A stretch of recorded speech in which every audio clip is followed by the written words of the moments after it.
వెంకటగిరి మండలంలోని వాలసి పంచాయతీ పరిధిలో ఉన్న నిమ్మలపాడు జిపిఎస్ పాఠశాలలో ఉపాధ్యాయులు నియమించాలని విద్యా కమిటీ చైర్మన్ లచ్చన డిమాండ్ చేశారు. ఈ సందర్భంగా ఆయన మాట్లాడుతూ నెల రోజులుగా పాఠశాలలో ఉపాధ్యాయుడు లేక పాఠశాలలో చదువుతున్న 69 మంది విద్యార్థులకు భాషా వాలంటీర్ ద్వారా విద్యా బోధనలు కొనసాగుతుందని ఆవేదన వ్యక్తం చేశారు. విద్యాశాఖ అధికారులు వెంటనే స్పందించి నిమ్మలపాడులో ఉన్న జిపిఎస్ పాఠశాలలో ఉపాధ్యాయులు నియమించాలని కోరారు.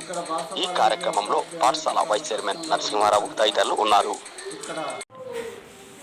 నా పేరు సామి లచ్చన్న, విద్యా కమిటీ చైర్మన్గా జిపిఎస్ స్కూల్లో నిమ్మలపాడు. ఇక్కడ ప్రస్తుతానికైతే 69 మంది పిల్లలు ఉన్నారు.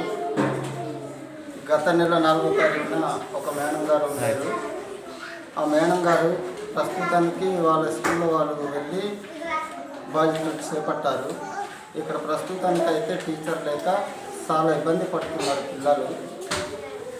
ఇక్కడ భాష వాలంటీర్ ఒక్కరు చేయాలంటే చాలా కష్టంగా ఉంది. కనుక ఇక్కడ ఒక టీచర్ని నియమించాలని పిల్లల తల్లిదండ్రులుగా అలాగే విద్యా కమిటీ చైర్మన్గా కూడా మేము కోరుచున్నాము.